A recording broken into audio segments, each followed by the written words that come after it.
Welcome to I news. కాలానికి అతీతంగా మృత్యువుకు అందని వీరులు వారు.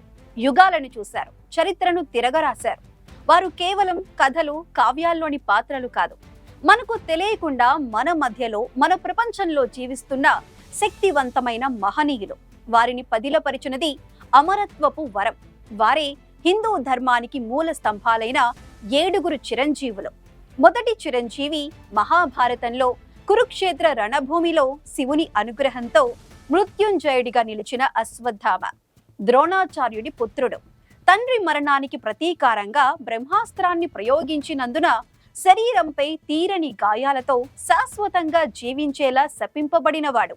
నేటికి హిమాలయ శిఖరాలలో ఆయన అడుగుల సవ్వడి వినిపిస్తుందని భక్తుల నమ్మకం. రెండవ చిరంజీవి దాన గుణానికి మారుపేరుగా నిలిచిన మహాబలి. విష్ణువు వామనావతారం ధరించి వచ్చినప్పుడు తన సర్వస్వాన్ని దానం చేసి పాతాళ లోకానికి వెళ్లి అక్కడ రాజుగా పరిపాలిస్తున్నాడు.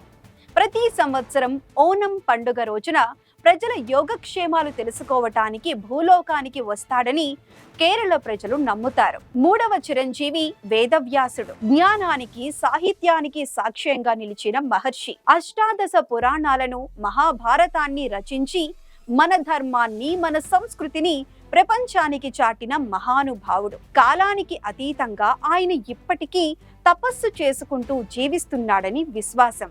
నాలుగవ చిరంజీవి భక్తికి, శక్తికి సరికొత్త నిర్వచనం చెప్పిన హనుమంతుడు. రామ భక్తుడు, రుద్ర అవతారం. అశోకవనంలో సీతాదేవిని ఓదార్చిన వీరుడు. యుద్ధంలో లక్ష్మణుడి ప్రాణాలు కాపాడిన సంజీవని. ఆయన మరణించలేదు. ఎక్కడ రామనామం వినిపిస్తుందో అక్కడ హనుమంతుడు సూక్ష్మ రూపంలో ఉంటాడని ప్రతీతి.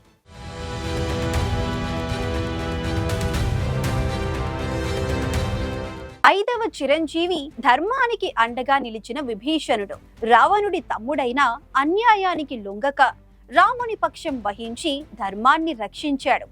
శ్రీరాముని ఆశీస్సులతో ఇప్పటికీ లంకకు రాజుగా పరిపాలిస్తున్నాడని చెబుతారు. ఆరవ చిరంజీవి గురుకులానికి అధిపతి, మహారథి అయిన కృపాచార్యుడు. ఆయనకు అస్త్ర విద్యతో పాటు అమరత్వం కూడా వరించిందే. మహాభారత యుద్ధంలో కౌరవులకు గురువుగా వ్యవహరించిన, యుద్ధం ముగిసిన తర్వాత కూడా ధర్మాన్ని బోధిస్తూ జీవించాడు.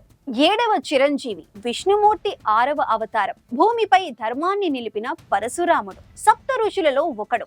ఆయన ఇప్పటికీ మహేంద్ర పర్వతాలపై తపస్సు చేసుకుంటున్నారని, భవిష్యత్తులో రాబోయే కల్కి అవతారానికి గురువుగా ఉంటాడని పురాణాలు చెబుతున్నాయి. ఈ 7 చిరంజీవులు మనకు ఒక వరం.